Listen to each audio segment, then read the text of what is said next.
En el corazón de Mississippi, en 1849, donde el algodón crecía más alto que los sueños de los hombres libres y el río llevaba más lágrimas que agua, yace una historia que los registros oficiales nunca se atrevieron a documentar. La mansión Riverside, con sus columnas blancas y sus jardines perfumados, fue el escenario de lo que los periódicos de la época llamaron una inexplicable tragedia familiar, un banquete de bodas que se transformó en un velatorio colectivo. En una sola noche de enero, 17 miembros de las familias más prominentes del condado de Warren sucumbieron a una muerte lenta y agonizante, sus rostros contorsionados en muecas que los doctores jamás pudieron explicar. Lo que no sabían era que la respuesta se encontraba en las manos callosas de una mujer que lo había perdido todo, pero que había encontrado algo mucho más poderoso, la paciencia para servir la justicia en el platillo más exquisito que aquella sociedad jamás probó. Esta es la historia de Celia, una cocinera que convirtió las especias en venganza y las recetas en sentencias de muerte. Una mujer que eligió su propio apellido en el momento en que decidió que ya no sería propiedad de nadie. Pero antes de sumergirnos en esta crónica de dolor y retribución, dime desde dónde estás viendo esto y si es tu primera vez en nuestro canal. Y no olvides suscribirte ahora mismo para más historias que la historia oficial prefirió olvidar. La plantación Riverside se extendía por más de 2000 acres a lo largo de las fangosas orillas del Mississippi. Sus interminables hileras de algodón ondeaban como un mar blanco bajo el sol abrasador del verano de 1848. Era una de las propiedades más prósperas del condado de Warren, conocida no solo por la calidad de su cosecha, sino por la opulencia de su casona y, sobre todo, por la excelencia de su mesa. El coronel James Riverside había heredado la propiedad de su padre y la expandió con la misma brutalidad calculada que caracterizaba a los hombres de su posición. Alto, delgado como un látigo y con ojos del color del hielo invernal, comandaba a sus 340 personas esclavizadas con un puño de hierro envuelto en un guante de terciopelo. La joya de su propiedad no era el algodón, sino la reputación culinaria que atraía a visitantes de lejos. Políticos de Jackson, comerciantes del río y hacendados vecinos se aseguraban de aceptar las invitaciones a las cenas en Riverside. El secreto de esa fama residía en las manos de una mujer a la que pocos invitados conocían por su nombre, pero cuyo talento todos saboreaban, Celia. Celia llegó a la plantación siendo apenas una niña, en 1829, parte de un lote de esclavos comprados de una propiedad en bancarrota en Carolina del Sur. Tenía solo 8 años, con ojos grandes y curiosos y una memoria extraordinaria para los sabores y los aromas. La cocinera jefe de la época, una anciana llamada Mama Ruth, pronto notó el don de la niña y la tomó bajo su protección. Durante 16 años, Celia aprendió no solo a cocinar, sino a entender los secretos de las especias, la ciencia detrás de la fermentación, los misterios de las hierbas que crecían silvestres en los pantanos cercanos. Mama Ruth, nacida en África, llevaba consigo el conocimiento ancestral sobre las plantas. Le enseñó a Celia que cada hoja, cada raíz, cada semilla tenía un propósito. Algunas para curar, otras para inducir el sueño, y algunas tenían propósitos que era mejor no mencionar en voz alta. Nuestra gente, decía Mama Ruth mientras secaban hierbas bajo la luna, conocía los secretos de la tierra desde antes de los barcos, desde antes de las cadenas. Ese conocimiento vive en la sangre. Mama Ruth también le enseñó a Celia algo igualmente valioso, a leer y a escribir. Por las noches, le mostraba cómo formar letras en la arena, cómo descifrar palabras en los libros de recetas de la casa, cómo mantener registros secretos de sus descubrimientos botánicos. El conocimiento, enfatizaba, es la única herencia que nadie te puede robar. Cuando Mama Ruth murió de fiebre en 1845, Celia, entonces con 24 años, naturalmente asumió su lugar. Ya se había casado con un herrero llamado Samuel y había dado a luz a 3 hijos, Thomas, Mary y el pequeño David. La familia vivía en una cabaña un poco más grande que las demás, un privilegio concedido por la importancia de Celia. Su vida, dentro de los límites de la esclavitud, era relativamente estable. Había encontrado una forma de proteger a su familia a través de su indispensable utilidad. El coronel jamás vendería a la cocinera que garantizaba su reputación. Era una ilusión de seguridad que cultivaba cuidadosamente, sin darse cuenta de que la estabilidad en la vida de un esclavo era siempre un espejismo. Addison Riverside, el hijo mayor del coronel, Había regresado recientemente de sus estudios en Natchez. A los 22 años, era una versión más joven y cruel de su padre. Desarrolló un gusto por diversiones que implicaban ejercer poder sobre aquellos que no podían defenderse. Celia notó cómo Addison miraba a sus jóvenes ayudantes de cocina, cómo encontraba excusas para visitar cuando su padre no estaba presente. Empezó a mantener a las chicas siempre ocupadas bajo su supervisión directa. Pero lo que Celia no sabía era que Addison se había fijado en sus hijos, y en su mente retorcida, empezaba a verlos como una oportunidad para divertirse. Después de todo, eran solo juegos, y los niños esclavizados, bueno, necesitaban aprender su lugar en el mundo desde pequeños. Lo que sigue es un descenso al infierno, la crónica de cómo la crueldad casual puede encender una furia inextinguible. Quédate conmigo, porque la transformación de Celia de una madre amorosa a un ángel vengador es una de las historias más aterradoras y fascinantes que jamás hayas escuchado. La plantación Riverside operaba como un pequeño reino, con sus propias reglas no escritas y complejas jerarquías. En la cima estaba el coronel, seguido de su familia, luego los capataces blancos y, finalmente, las personas esclavizadas con sus propias subdivisiones internas. Celia aprendió a navegar este sistema con cuidado, usando su posición privilegiada como cocinera para proteger a su familia tanto como fuera posible. Pero la protección, estaba a punto de descubrir, era una ilusión que podía hacerse añicos en un solo instante de crueldad casual. El otoño de 1848 llegó a Mississippi con una belleza engañosa, pintando las hojas de los robles en tonos dorados y llenando el aire con el dulce aroma de la caña de azúcar siendo cosechada. Era la época del año que Celia más apreciaba, cuando el trabajo en la cocina se intensificaba con la preparación de conservas para el invierno y las cenas se volvían más elaboradas. Aquella mañana de octubre, Celia se despertó antes del amanecer, como siempre. El aire era fresco, y una fina niebla cubría los campos. Encendió el fuego en la cocina y comenzó a preparar el desayuno para la casona. Samuel ya se había ido a la herrería, y los niños aún dormían en sus pequeños jergones de paja. El día prometía ser especial. El coronel recibiría a un grupo de hacendados vecinos. Era el tipo de ocasión que exigía lo mejor de Celia, un almuerzo que impresionaría a hombres acostumbrados a la buena mesa. Había planeado el menú meticulosamente: sopa de tortuga, pato rostizado con salsa de bayas, jamón glaseado con miel. Mientras supervisaba a sus ayudantes, se permitió un momento de orgullo silencioso. Había transformado la cocina de Riverside en algo que rivalizaba con los mejores establecimientos de Natchez. Alrededor de las 10 de la mañana, Thomas, Mary y David aparecieron en la cocina. Celia les dio restos del pan dulce del desayuno y les indicó que se quedaran cerca. Los observó jugar en el pequeño patio trasero, sus risas resonando en el aire.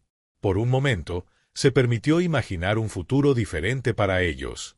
Quizás Thomas podría aprender a leer y escribir como ella. Quizás Mary podría usar su conocimiento de las plantas para algo más que la supervivencia. Quizás David podría crecer en un mundo donde ser negro no significara ser propiedad de alguien. Eran sueños peligrosos, lo sabía, pero eran todo lo que tenía para ofrecerles. Los invitados llegaron al mediodía, hombres bien vestidos hablando a gritos sobre el algodón y los precios.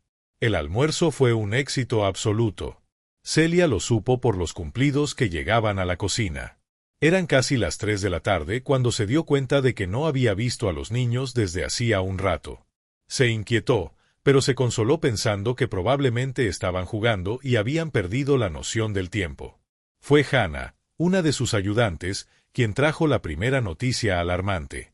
Había ido a buscar leña y vio humo saliendo del viejo granero, uno que ya no se usaba y que se encontraba en el límite entre los campos de algodón y el área de los esclavos. Hannah llegó corriendo a la cocina, sin aliento. El corazón de Celia se detuvo. El viejo granero estaba cerca de donde los niños a veces jugaban. Sin pensarlo 2 veces, soltó la cuchara y corrió. El humo era visible a la distancia, una gruesa columna negra contra el cielo azul. Corrió como nunca en su vida, su corazón martilleando en sus oídos. Otros esclavos se unieron a la carrera, cargando cubos de agua. Cuando llegó al granero, la estructura ya estaba completamente envuelta en llamas. El calor era insoportable, el humo asfixiante. Pero fue el sonido lo que la aterrorizó, gritos ahogados desde el interior, voces que reconoció al instante. «Mis hijos», gritó, intentando acercarse. Unas manos fuertes la sujetaron. Era Samuel, que había corrido desde la herrería. «Morirás», gritó él, luchando por contenerla mientras ella se debatía desesperadamente. Otros hombres intentaron acercarse a la entrada, pero las llamas eran demasiado intensas. La vieja estructura de madera seca ardía como papel, y el techo ya comenzaba a derrumbarse. Los gritos desde el interior disminuyeron y luego cesaron por completo. Celia dejó de luchar. Cayó de rodillas. Un sonido brotó de su garganta, ni un grito, ni un gemido, sino algo más primitivo, más profundo. Era el sonido de un alma partiéndose en dos. El fuego tardó casi 2 horas en extinguirse. Cuando finalmente pudieron entrar en las ruinas humeantes, encontraron los 3 pequeños cuerpos, abrazados en un rincón donde habían intentado protegerse. Thomas había tratado de escudar a sus hermanos menores con su propio cuerpo. Lo que se descubrió después fue que la puerta del granero había sido trabada desde afuera. Alguien había encerrado a los niños deliberadamente antes de prenderle fuego.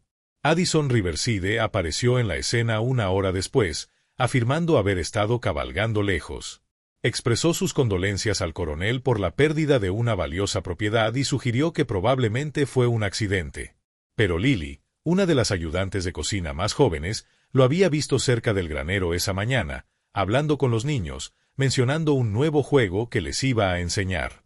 Cuando le contó esto a Celia 3 días después, sus palabras fueron como una segunda muerte. Celia no dijo nada. Simplemente asintió y siguió pelando papas para la cena. Pero algo dentro de ella cambió en ese instante. Algo murió junto con sus hijos, y algo nuevo, terrible y resuelto, nació en su lugar. Esa noche, sola en su cabaña vacía, Celia tomó una decisión. Ya no sería simplemente Celia, la cocinera. A partir de ese momento, sería Celia Washington. Había elegido el apellido del primer presidente, el hombre que luchó por la libertad de su nación. Y ella también lucharía por la suya, no la libertad de la huida, sino la libertad que viene con la justicia. La libertad que solo llegaría cuando aquellos que le habían arrebatado todo, pagaran el precio completo. Celia Washington comenzó a planear. Durante los días siguientes, mantuvo su rutina. Pero por la noche, se arrodillaba en las ruinas del granero y susurraba promesas a la tierra ennegrecida. Y en las noches sin luna, comenzó a recolectar las plantas que Mama Ruth le había enseñado a reconocer, plantas que crecían solo donde la muerte había tocado la tierra, plantas que llevaban en sus raíces y hojas los secretos más oscuros de la naturaleza. Los meses que siguieron a la muerte de los niños transformaron a Celia de una manera que nadie en la plantación Riverside podía comprender del todo. Por fuera, seguía siendo la misma cocinera eficiente, quizás incluso más meticulosa. Pero quienes la conocían bien, notaron cambios sutiles que los inquietaban. Samuel fue el primero en darse cuenta. Su esposa se había vuelto silenciosa de una forma diferente. No era solo luto, era algo más profundo, más calculado. Pasaba horas despierta por la noche, sentada junto a la ventana de su cabaña, mirando hacia la casona con una expresión que él no podía descifrar. En la cocina, Celia empezó a hacer cambios. Insistía en preparar personalmente cada platillo que iba a la mesa de la familia Riverside, sin permitir que ninguna de sus ayudantes tocara la comida después de los condimentos finales. Empezó a guardar ciertas hierbas y especias en un armario cerrado con llave. Cuando se le preguntaba, explicaba que eran ingredientes especiales para ocasiones especiales. Lo que no sabían era que Celia había comenzado a hacer expediciones nocturnas a los pantanos, recolectando las plantas sobre las que Mama Ruth le había advertido.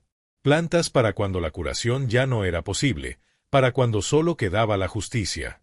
Durante el invierno de 1848, comenzó a experimentar.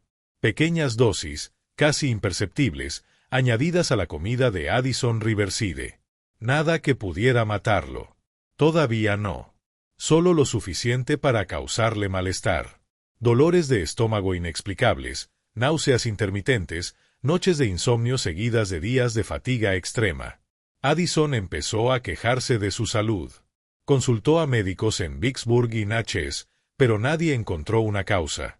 Un médico particularmente astuto sugirió que tal vez debería evitar la comida muy condimentada por un tiempo. Celia casi sonrió al oírlo. Si supieran que el problema no eran los condimentos, sino los ingredientes especiales. Mientras tanto, observaba. Estudiaba los patrones de la casa, los horarios de las comidas, las preferencias de cada miembro de la familia. El coronel tenía predilección por las salsas ricas y oscuras. Rosalind, su esposa, prefería los platillos delicados. Addison disfrutaba de las carnes poco hechas y los sabores fuertes. Y lo más importante, descubrió que la familia Riverside estaba planeando algo grande para principios de 1849. Pearl, la hija menor del coronel, se había comprometido con Sylvester Thompson, hijo de una prominente familia de hacendados. La boda, programada para finales de enero, sería el evento social más importante de la temporada. Rosalind consultaba a Celia casi a diario sobre el menú del banquete. «Tiene que ser absolutamente perfecto, Celia», enfatizaba. «Será un evento familiar muy especial». Celia le aseguró que sería perfecto. Una promesa que pretendía cumplir al pie de la letra. Sería perfectamente planeado, perfectamente ejecutado y perfectamente final. Durante las largas noches de invierno, Celia elaboró su plan. No sería una simple cuestión de envenenar la comida, eso sería demasiado obvio. Quería algo más sutil, más artístico. Quería que cada persona presente en ese banquete recibiera exactamente lo que merecía, en la medida exacta de sus pecados. Comenzó a investigar quiénes asistirían. A través de conversaciones escuchadas, cartas vistas y preparativos observados, construyó un mapa mental de los invitados. La familia Riverside al completo. La familia Thompson, los padres de Sylvester, sus 2 hermanos y una hermana. Algunos tíos y primos cercanos. 17 personas en total. 17 vidas que se beneficiaban directa o indirectamente del sistema que había matado a sus hijos. 17 personas que nunca cuestionaron el derecho a poseer a otros seres humanos. Para cada nombre en su lista mental, comenzó a planear un destino específico. El coronel, que permitió que su hijo matara a 3 niños y luego encubrió el crimen, recibiría el plato principal, literal y figuradamente.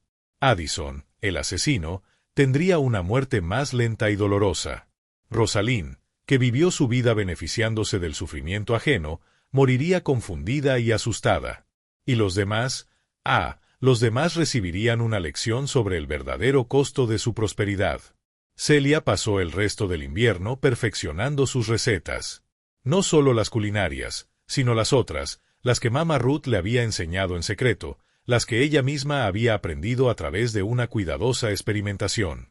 Probó dosis, estudió efectos, calculó tiempos de acción. Hizo un descubrimiento particularmente importante. Podía preparar platillos especiales para los pocos niños que estarían presentes, los hijos pequeños de los Thompson. Ellos recibirían comida completamente diferente, gachas dulces y leche tibia que los harían dormir profundamente durante el banquete. Celia no tenía interés en dañar a inocentes. Su justicia era precisa, dirigida solo a aquellos que cargaban con la culpa.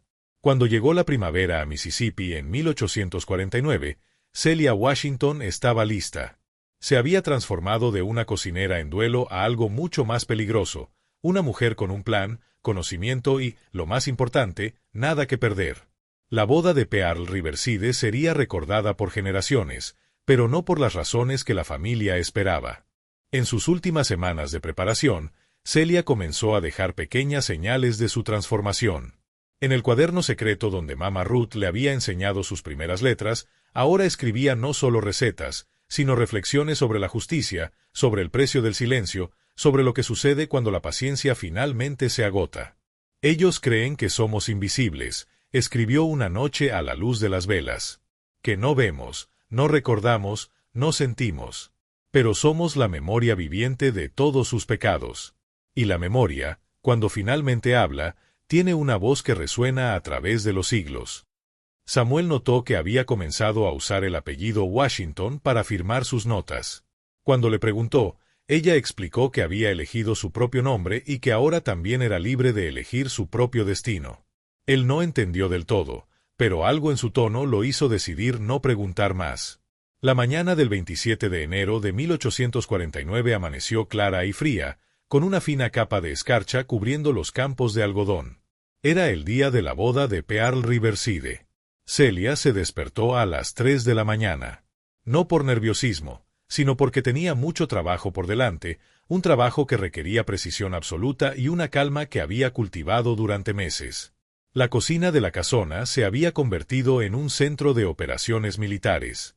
3 hornos funcionando, enormes ollas burbujeando. Sus 5 ayudantes se movían en una coreografía ensayada. Pero Celia mantuvo un control absoluto sobre los elementos más importantes, los condimentos, las salsas y especialmente, los toques finales de cada platillo. El menú fue planeado con la meticulosidad de un general. Aperitivos de ostras frescas de Nueva Orleans. Sopa de tortuga con jerez. El plato principal, un cerdo entero rostizado, jamón ahumado, pato asado con salsa de cerezas y una variedad de guarniciones que harían que los invitados recordaran este banquete por el resto de sus vidas, lo cual, como Celia sabía, no sería mucho tiempo. Los invitados comenzaron a llegar al mediodía. Celia los observó discretamente desde la ventana de la cocina, identificando los rostros que había estudiado. Allí estaba el patriarca de los Thompson, el coronel Wilfred Thompson, conocido por sus prácticas brutales. A su lado, su esposa, Matilda, famosa por separar familias de esclavos como estrategia. Sus 2 hijos mayores, Cess y Randolph. Su hija menor, Jeanette. 17 invitados en total, cada uno cargando su propia culpa, y Celia había preparado algo especial para cada uno. La ceremonia se llevó a cabo en el jardín. Pearl radiante, Sylvester nervioso. El reverendo Matthews ofició con su habitual voz sonora. Celia lo observó todo desde la ventana de la cocina mientras supervisaba los preparativos finales. No sentía remordimiento, solo una fría y calculada satisfacción. Cuando la ceremonia terminó y los invitados pasaron al comedor, Celia hizo una señal casi imperceptible a sus ayudantes. Era hora de servir. El salón estaba decorado con lo mejor de Riverside, cristales, plata, arreglos florales. Los invitados tomaron sus asientos. Antes del banquete principal, Celia había preparado algo especial para los 3 niños presentes. Les sirvió personalmente gachas dulces con miel y leche tibia con vainilla. Las madres, pensando que era el cansancio natural, los llevaron a descansar a un cuarto de arriba. Los niños dormirían profundamente durante horas, protegidos de lo que estaba por venir. El primer plato, las ostras, fue recibido con aprobación general. Celia había usado solo un toque muy ligero de sus ingredientes especiales, lo suficiente para iniciar el proceso. La sopa de tortuga fue un éxito aún mayor. El coronel Riverside se levantó para brindar, elogiando públicamente la habilidad de su cocinera. Celia, observando desde la puerta entreabierta, se permitió una pequeña y fría sonrisa.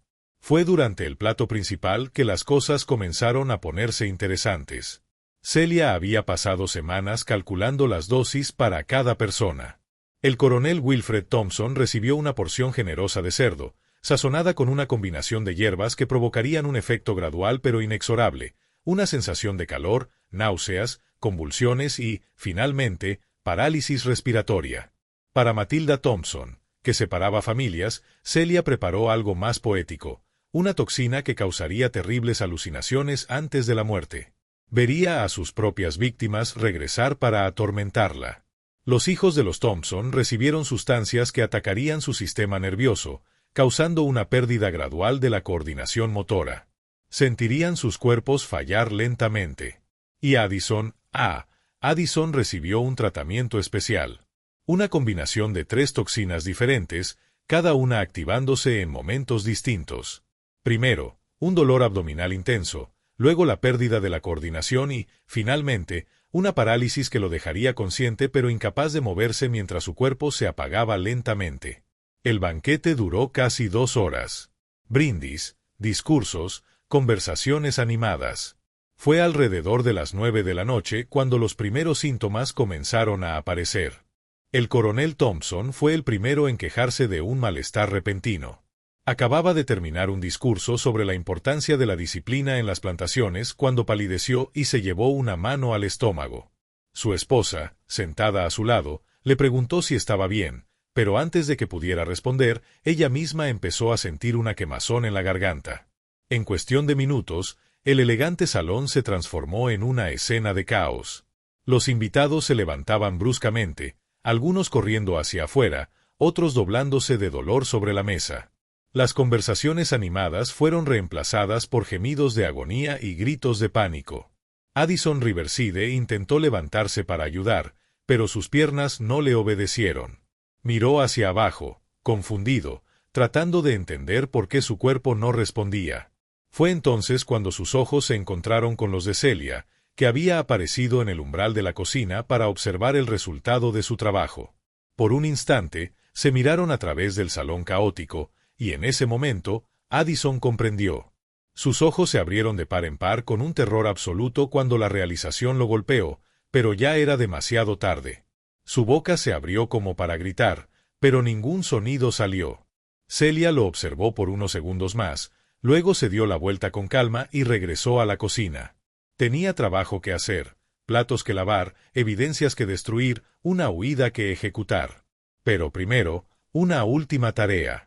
Del bolsillo de su delantal, sacó un pequeño trozo de papel donde había escrito un mensaje con su mejor caligrafía. Lo dejó sobre la mesa de la cocina, bien visible, y salió por la puerta trasera. El mensaje decía simplemente, para Thomas, Mary y David. Se ha hecho justicia.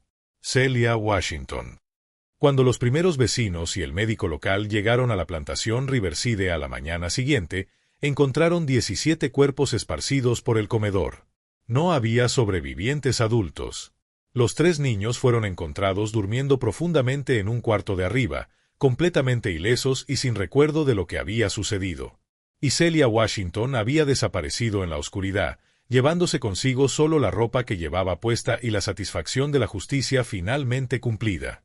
El descubrimiento de la carnicería en la plantación Riverside envió ondas de choque por todo el sur. 17 de los ciudadanos más prominentes de Mississippi, muertos en una sola noche. Los periódicos en Jackson, Natchez, e incluso en ciudades lejanas como Charleston y Richmond, dedicaron páginas enteras a lo que rápidamente se conoció como la masacre de la boda de Riverside. Las autoridades llegaron esa mañana, alertadas por Samuel. El sheriff del condado de Warren, Patrick Lambert, describiría más tarde la escena como algo salido de los peores círculos del infierno de Dante. Los cuerpos estaban esparcidos en posturas que sugerían una agonía extrema. Lo más perturbador era que muchos aún tenían los ojos abiertos. Addison Riverside fue encontrado en su silla, con el cuerpo rígido, pero sus ojos aún brillaban de terror. La nota en la cocina reveló la verdadera naturaleza del crimen. El coronel Riverside, que había estado de viaje de negocios en Natchez durante la boda y así había escapado, regresó de inmediato. Al ver la nota, palideció. Sabía exactamente quiénes eran Thomas, Mary y David, y comenzó a comprender la magnitud de lo que había sucedido. ¿Cómo pudo una simple cocinera?, murmuró para sí. Pero Celia no había sido una simple cocinera desde hacía mucho tiempo. Se inició la búsqueda de Celia Washington. Carteles con su descripción fueron distribuidos por todo Mississippi y los estados vecinos. Se ofreció una recompensa de $500 por su captura, viva o muerta. Pero Celia se había desvanecido como el humo. Algunos informaron haberla visto caminando hacia el norte. Otros juraron haberla visto abordar un barco de vapor en el Mississippi. Se rumoreaba que había sido ayudada por una red de abolicionistas. La verdad era a la vez más simple y más compleja. Celia había planeado su huida con la misma meticulosidad que el envenenamiento.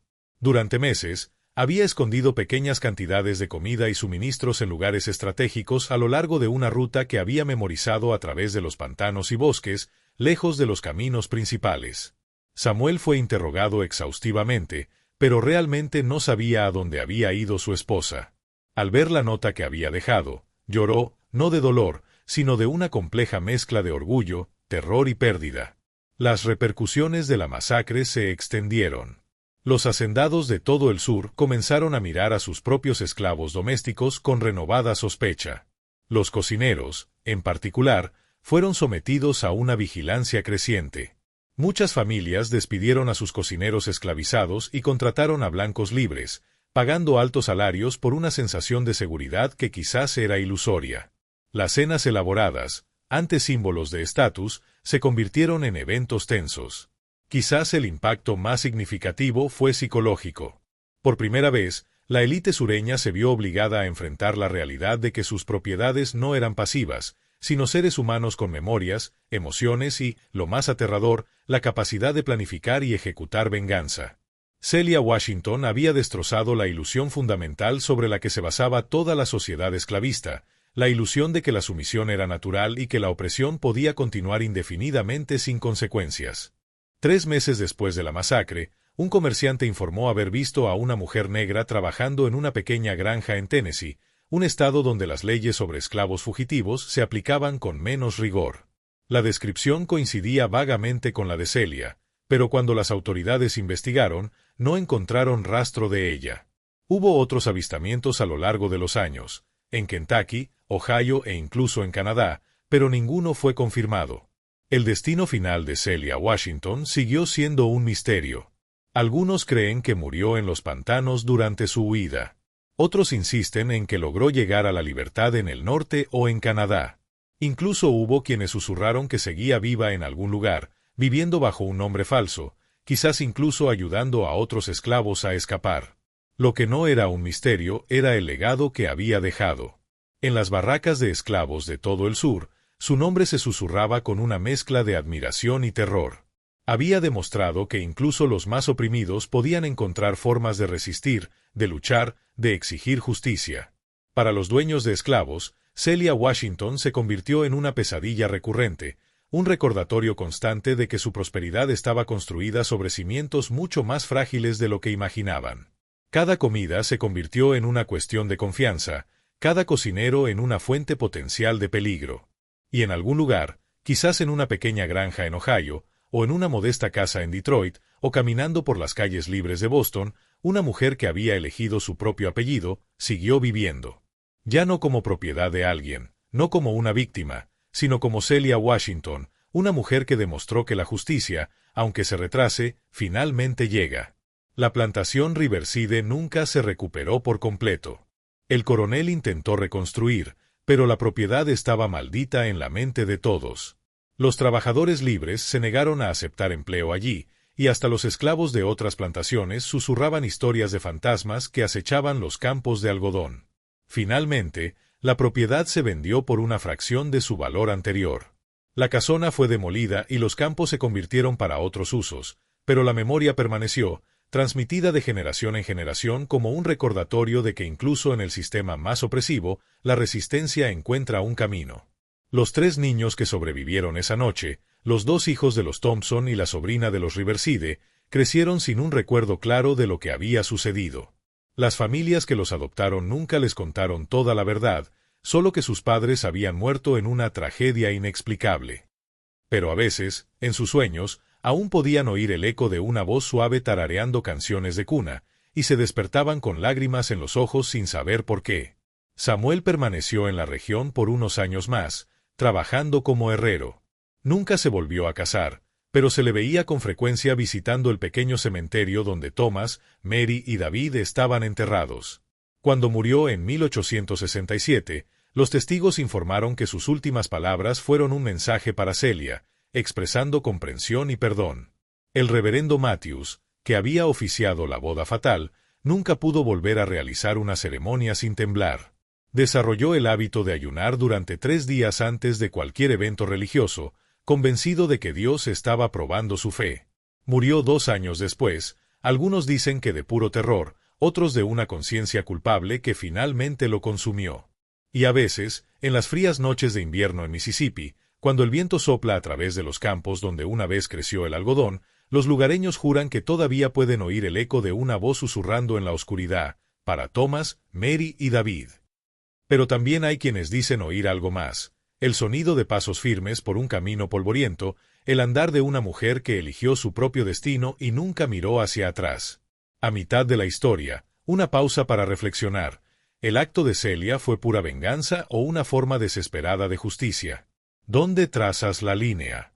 Déjame tu opinión en los comentarios.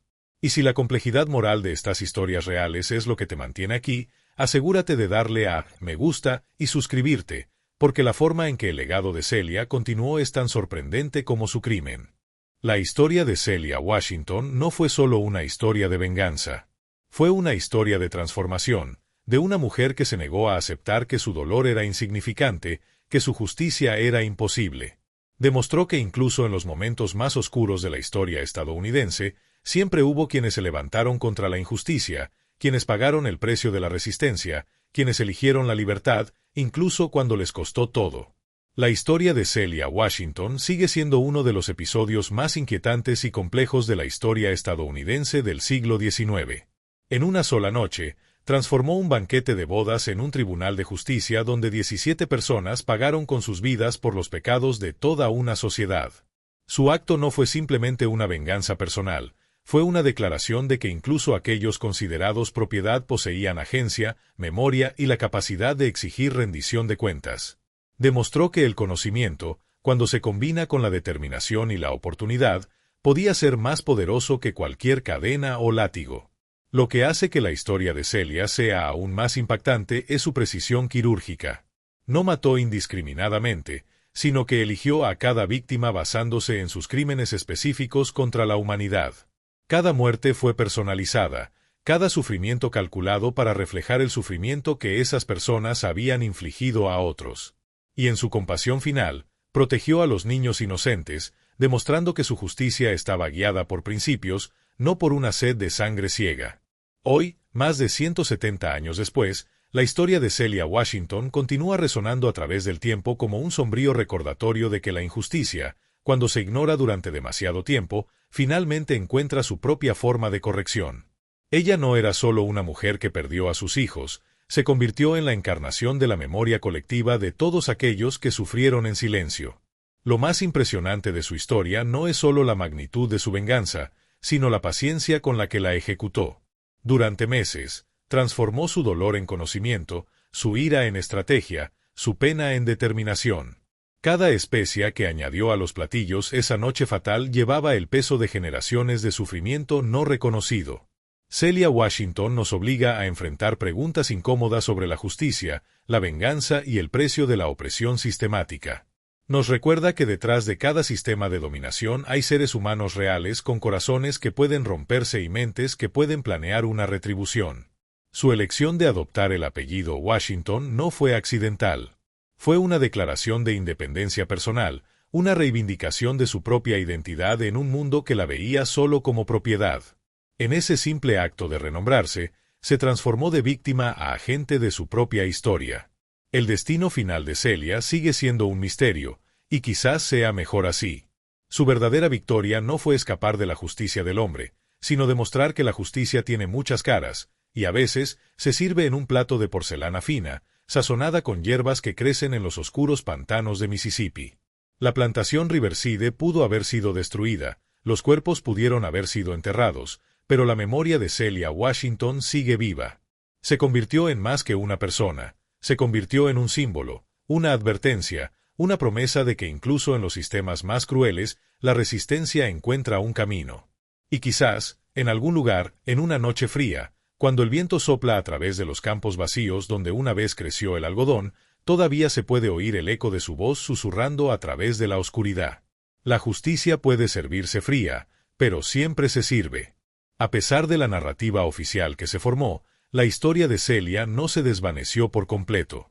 En las décadas posteriores, fragmentos de la verdad comenzaron a emerger de las sombras, no en los tribunales ni en los periódicos, sino en las historias orales transmitidas dentro de la comunidad negra y en los diarios privados de aquellos que no podían olvidar. La investigación oficial, dirigida por el sheriff Lambert, se encontró rápidamente con un muro de silencio. Cada persona esclavizada en la plantación Riverside, cuando se le interrogaba, ofrecía la misma historia vaga, una enfermedad súbita, un pánico inexplicable, la cocinera desaparecida. Se mantuvieron unidos por un pacto no hablado, una fortaleza de silencio construida sobre el miedo compartido y una comprensión tácita de que la justicia de Celia, a su manera, también había sido la suya. El coronel Riverside, el único superviviente de la línea familiar directa, se convirtió en un hombre atormentado. Vendió la plantación con pérdidas y se mudó a Natchez, pero los fantasmas de su familia lo siguieron. Se obsesionó con encontrar a Celia, gastando gran parte de su fortuna restante en cazarrecompensas y detectives privados.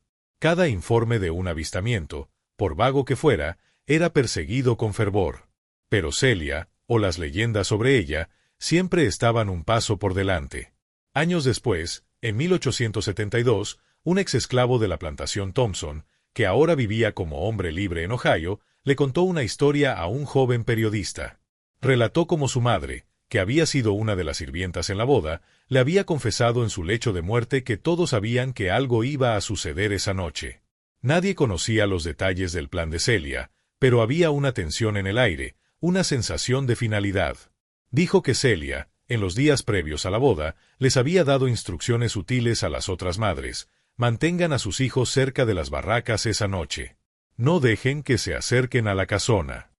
Fue una advertencia, un acto de protección para los suyos en medio de su plan de destrucción. Otro fragmento de la verdad provino del diario de una de las mujeres que adoptó a uno de los niños Thompson sobrevivientes. Escribió sobre las pesadillas que el niño tenía, pesadillas no sobre el fuego o la muerte, sino sobre una mujer triste en la cocina que le daba leche tibia y le cantaba una canción de cuna en una lengua que no entendía antes de llevarlo a la cama. Era el recuerdo fragmentado del último acto de compasión de Celia.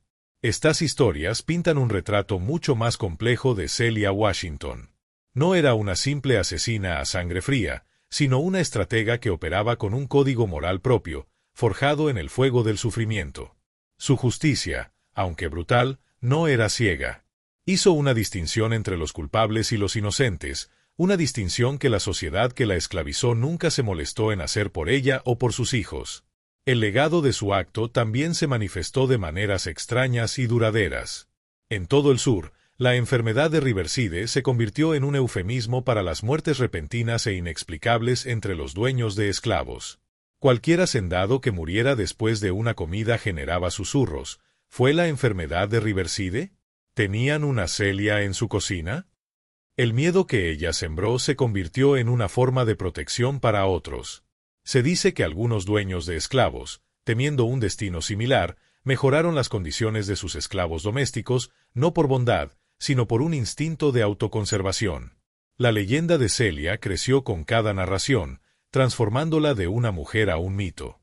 Se convirtió en una figura del folclore, una especie de Baba Yaga del sur profundo, la cocinera fantasma que servía la retribución a los malvados. Las madres esclavas contaban su historia a sus hijos en susurros, no como un cuento de terror, sino como una fábula de poder, un recordatorio de que la inteligencia y la paciencia podían ser armas más afiladas que cualquier látigo. Incluso el nombre Celia Washington se convirtió en un código. Se dice que en la red del ferrocarril subterráneo, buscar a Celia Washington se convirtió en una frase clave para un esclavo que buscaba no solo la libertad, sino también la justicia o el refugio de un amo particularmente cruel. Su nombre, autoasignado en un acto de desafío, se convirtió en un faro para otros. La historia de Celia Washington nos obliga a confrontar preguntas incómodas sobre la justicia, la venganza y el precio de la opresión sistemática.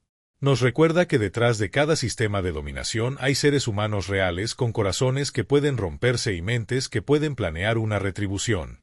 Su elección de adoptar el apellido Washington no fue accidental. Fue una declaración de independencia personal, una reivindicación de su propia identidad en un mundo que la veía solo como propiedad. En ese simple acto de renombrarse, se transformó de víctima a agente de su propia historia. El destino final de Celia sigue siendo un misterio, y quizás sea mejor así.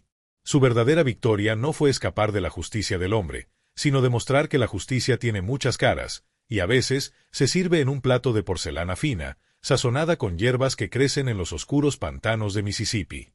La plantación Riverside pudo haber sido destruida, los cuerpos pudieron haber sido enterrados, pero la memoria de Celia Washington sigue viva. Se convirtió en más que una persona, se convirtió en un símbolo, una advertencia, una promesa de que incluso en los sistemas más crueles, la resistencia encuentra un camino.